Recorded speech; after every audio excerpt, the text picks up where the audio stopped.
tayo. Thank you sa sponsor, Gilligan. Sa ulitin. Yun lang. Sisig. With coffee. Siya guys. Binigay ng friend namin from Gilligan.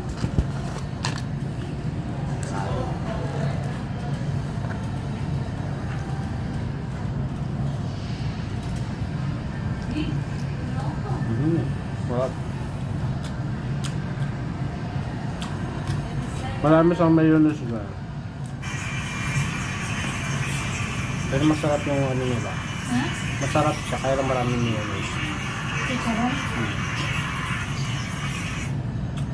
Parang giniling yata yung nilagay niya. Mas kakain ka pa nito. Nagutom kasi ako sa pinapanood ko. Ha? Gutom ako. Yung mga mukbang-mukbang ng mga ano, Koreano. Kinuha mo na yung ano mo dito? Waffle? Hindi pa. Tapos meron pa kami sponsor na waffle.